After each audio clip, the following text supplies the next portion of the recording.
Bonjour, bonjour du Beaujolais ensoleillé où nous allons faire le point sur Internet avec un vacancier sympathique et compétent sur l'Internet puisqu'il s'agit de Louis Pouzin, l'inventeur du datagramme qui fait marcher l'Internet, fonctionner l'Internet. Nous avons vécu une période assez intense sur l'Internet cette année, mais il y a encore beaucoup de questions qui se posent et que se posent les internautes et même les chercheurs. Bonjour Louis Pouzin, merci de bien vouloir répondre à nos questions. Première donc de ces questions, est-ce que ce n'est pas l'anglais, la langue anglaise qui a gagné sur Internet? Je vous pose cette question parce que vous êtes un des défenseurs du multilinguisme sur la toile. À l'heure actuelle, la proportion de pages en anglais sur l'Internet décroît régulièrement. Elle doit être maintenant inférieure à 50%. Alors ça ne veut pas dire pour autant que les personnes qui lisent l'information se présentent dans les mêmes proportions. Mais il est certain qu'il y a un gros effort en ce moment pour développer des contenus locaux. Et la montée en puissance des pays du Sud fait qu'on trouve maintenant beaucoup plus d'efforts pour mettre de l'espagnol, pour mettre du chinois, mettre du japonais, du coréen, etc., du russe maintenant aussi. Donc la proportion va continuer à évoluer en faveur du multilinguisme. Les pays anglo-saxons plaident pour une totale liberté sur l'Internet. Alors l'anglais ne contribue-t-il pas à donner un gage de liberté sur la toile?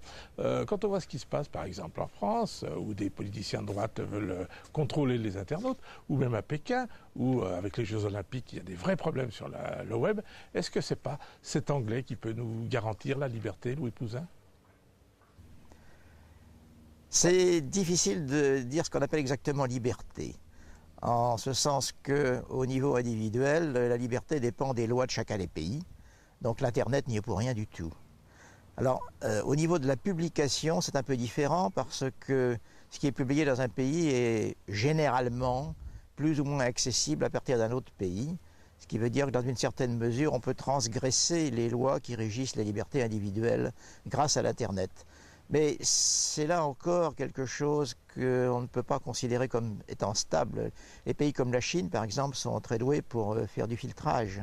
Et par ailleurs, aux États-Unis, bien que théoriquement chacun puisse dire n'importe quoi, en réalité, les pressions économiques ou sociales font qu'on ne peut pas dire n'importe quoi non plus. Il y a aussi un problème de sécurité sur la toile. Vous êtes un de ceux qui pensent que les Américains, par exemple, nous espionnent. Et ils ne sont pas les seuls. Est-ce que les Américains n'abusent-ils pas de leur pouvoir de contrôle sur l'Internet? C'est sûr que les capacités d'espionnage dont disposent les États-Unis avec l'Internet sont nettement en leur faveur. Et pour l'instant, il n'y a pas encore eu de réaction massive contre cette situation, sauf peut-être lorsqu'on regarde la Chine et les pays qui ont refusé de développer l'Internet, comme par exemple la Birmanie ou peut-être aussi la Tunisie, enfin qui l'ont développé mais en le contrôlant. Donc ça, c'est en effet un problème, c'est de savoir quelle sera la part que les États-Unis vont conserver dans le contrôle, non pas les individus, mais beaucoup plus des entreprises ou des informations plus ou moins confidentielles concernant l'économie, concernant les gouvernements. Donc de ce point de vue-là, il y a un risque d'hégémonie en effet. Oui. Et aujourd'hui, vous êtes inquiet vraiment pour l'avenir?